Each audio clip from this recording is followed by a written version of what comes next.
d'abord.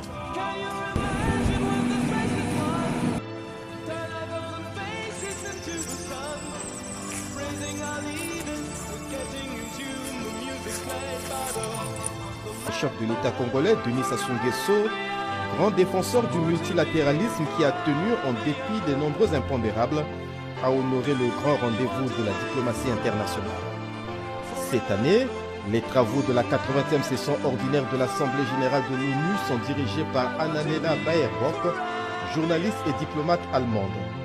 Dans son intervention, elle a donné le temps, le rythme et la cadence du débat général fondateur des Nations Unies, à savoir la paix, la sécurité, le développement durable et les droits de l'homme, et d'autre part, exhortant au sursaut collectif en faveur du multilatéralisme. Sursaut collectif, dit-elle, grâce auquel la communauté internationale sera en mesure de relever les défis et de réaliser les objectifs escomptés. Avant, la générale intervient dans un contexte mondial marqué par une multitude de défis qui remettent en question la pertinence des Nations Unies et de la coopération internationale, tout en ajoutant qu'il est l'occasion de réaffirmer l'attachement à la primauté du droit international et à la centralité du multilatéralisme. Quel monde voulons-nous bâtir ensemble? Excellence. La tâche est immense, alors même que nos moyens d'agir, eux, fondent comme neige au soleil. C'est une ère de bouleversements dangereux et de souffrances humaines incessantes. Regardez autour de vous. Les principes des Nations Unies que vous avez établis sont assiégés.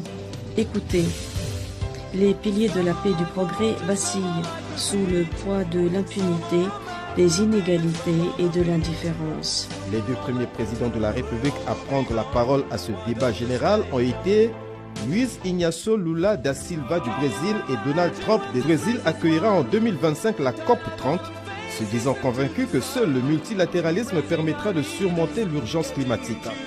Le chef de l'État congolais Denis Sassou Nguesso, il va s'exprimer le mercredi 24 septembre 2025 dans l'après-midi.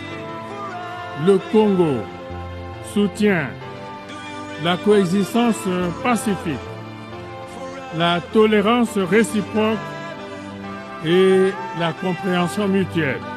À la tribune de l'ONU, le président Denis Sassou Nguesso a déclaré que l'Afrique ne pouvait plus rester à l'écart de la politique mondiale. Un continent de plus de 1,4 milliard d'habitants et doté d'un énorme potentiel de jeunes mérite d'être pleinement impliqué dans la prise de décision mondiale. Le Congo a exigé une représentation permanente de l'Afrique au Conseil de sécurité de l'ONU, non pas comme un geste de bonne volonté, mais comme une reconnaissance de ses droits et de son rôle légitime. L'Afrique est le continent de l'avenir et elle doit être un partenaire à part entière, pas un pétitionnaire, a déclaré le président.